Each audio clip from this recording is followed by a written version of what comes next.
Assalamualaikum warahmatullahi wabarakatuh. Sebelumnya perkenalkan, nama saya Putri Angel Lestari, NPM 212121508 dari kelas 2C. Di video ini, saya akan memaparkan artikel yang telah saya susun berjudul Pendekatan Emotif dalam Novel Hafalan Sholat Delisa karya Terelie. Tugas ini untuk mengisi tugas kuliah apresiasi prosa fiksi. Baik, selanjutnya saya akan membahas identitas buku novel yang telah saya baca. Judul novel yang saya baca yaitu Hafalan Sholat Delisa.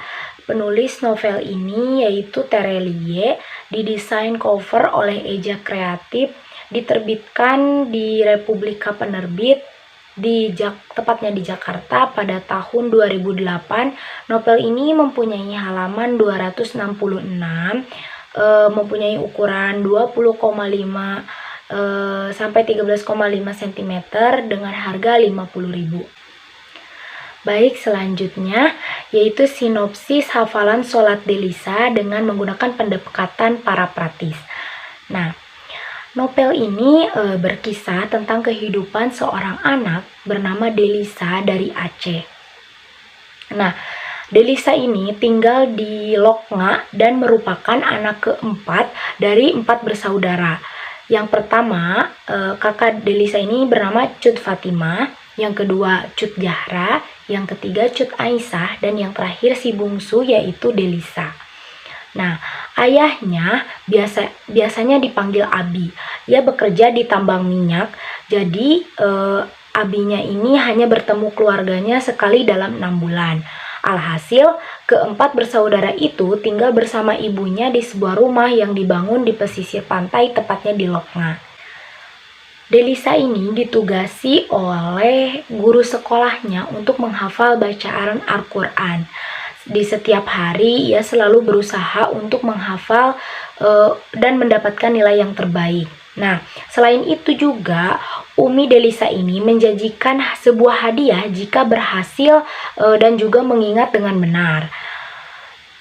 Tepat tanggal 26 Desember pada tahun 2004, tiba saatnya anak manja ini menyerahkan hafalan doa kepada gurunya. Namun, saat membaca, ada gempa berkekuatan 8,9 SR, tetapi Delisa masih berusaha menyelesaikan hafalannya. Sayangnya, saat haluan pertama, ternyata tsunami menerjang dan Delisa tersapuk ombak besar. Seorang gadis berusia 6 tahun ditemukan hidup, lalu ibu dan ketiga kakaknya meninggal dalam gempa dan tsunami. Seorang prajurit bernama Smith menemukannya saat evakuasi tsunami dan gempa bumi. Delisa tiba di rumah sakit dan memberikan banyak inspirasi untuk orang yang dicintainya, termasuk Smith. Nah, yang akhirnya masuk Islam setelah mengetahui Delisa dan keulatannya. Apalagi Delisa menerima kenyataannya bahwa kakinya diamputasi, tapi tidak membuatnya kesal dan malah mencoba menerima dengan anggun. Beberapa bulan setelah itu, Delisa bertemu dengan asistennya yang berusaha mencari dia dan anggota keluarganya yang lain. Mereka ditawari kesempatan untuk berkumpul kembali menata kehidupan yang tak lagi sama akibat kehilangan ibu dan saudara-saudara lainnya. Nah, setelah beberapa waktu memulai hidup baru, Delisa kembali ke sekolah dan mengingat penampilannya yang belum selesai. Nah, dia mencoba menghafalnya sehingga dia bisa melakukannya. Di akhir cerita, Delisa ini bermimpi bertemu ibunya dan memintanya untuk menghafalnya agar mendapat hadiah berupa permata. Ia pun mencoba melakukan itu dan berhasil. Setelah beberapa saat, Delisa menemukan tangan manusia memegang pendulum yang terlihat seperti hadiah yang akan diberikan Umi.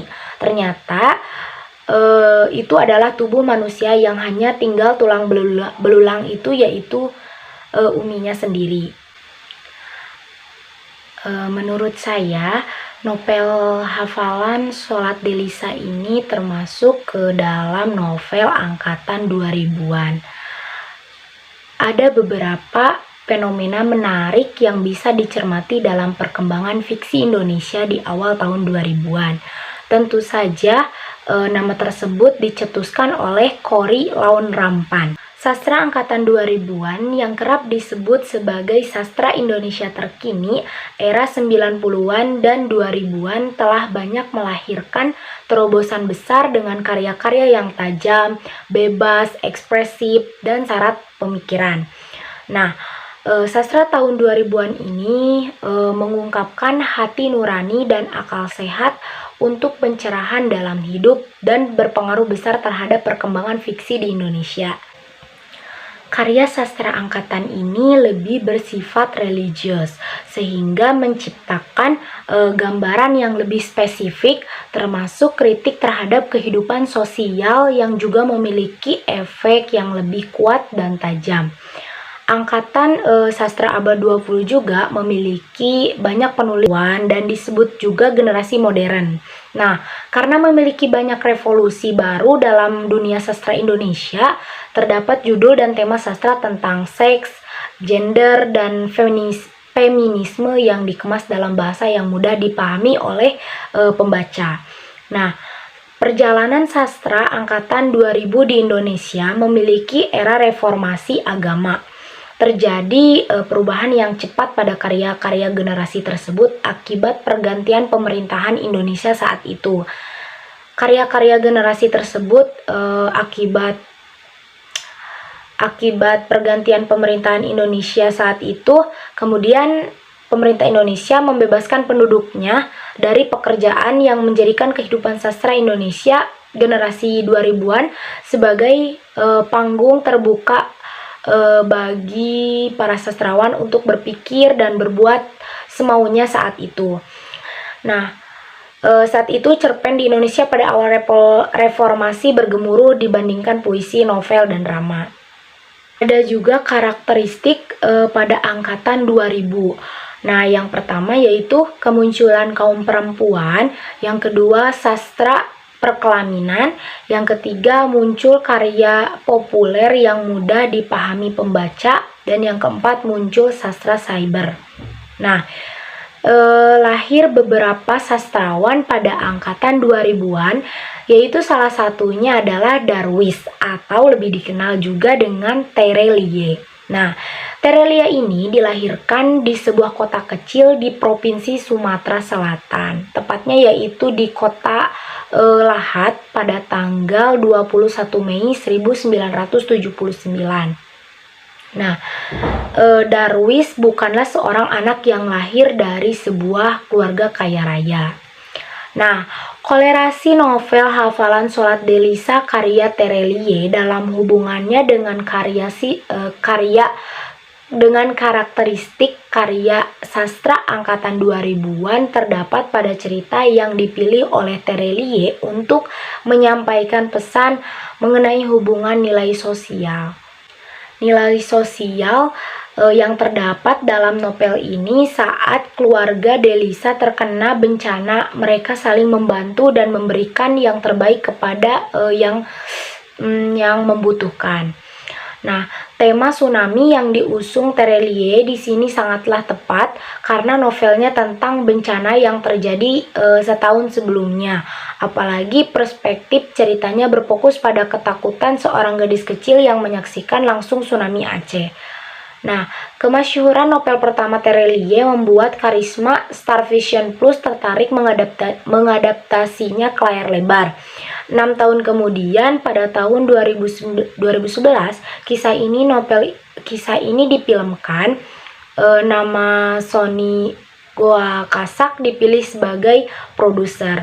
Novel ini termasuk pada angkatan 2000-an karena sudah mulai masuk karakteristik modern. Bisa dibuktikan novel ini sudah diadaptasi ke layar lebar. Selanjutnya ulasan. Nah, di sini analisis novel Hafalan Sholat Delisa, saya menggunakan pendekatan emotif. Nah, pendekatan emotif ini merupakan pendekatan yang mencoba mencari unsur-unsur yang mengandung emosi atau perasaan pembaca. Perasaan ini terkait dengan keindahan novel. Keindahan sebuah novel dapat dilihat dari penyampaiannya, isi cerita atau penokohan yang ditampilkan dalam cerita. Nah, pada novel Sholat Delisa ini menggambarkan bahwa Delisa anak manja karena anak terlahir dari Umi dan Abi, sehingga Delisa lebih sering diutamakan dan selalu mendapatkan perhatian yang lebih dari uminya. Terdapat pada judul yang pertama di novel Hafalan Sholat Delisa ini, Delisa masih bergantung kepada kakaknya pertama yaitu Cut Aisyah, sehingga pembacaan di awal merasa kesal pada Delisa dengan tingkah lakunya yang manja, tetapi sesudahnya pembaca mulai lebih lanjut dan juga sangat terkesima kepada Delisa karena melihat pemikiran Delisa yang sangat dewasa hingga mulai membawa emosi para pembaca yang tergoyahkan. Membaca novel ini mampu membawa kita terhanyut dalam alur majunya yang mengalir. Dengan adanya subbab, pembaca dibuat berdebar-debar dan penasaran untuk mengetahui akhir kisahnya.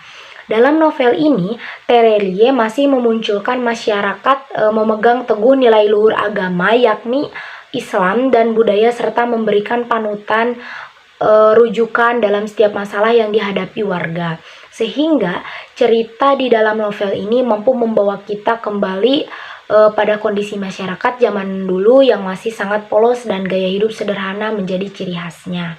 Nah, cerita ini sesuai dengan realitas sosial pada waktu itu. Bahkan tokoh Delisa merupakan seseorang yang memang menjadi korban bencana gempa tsunami pada 26 Desember 2006 yang kala itu menimpa Indonesia.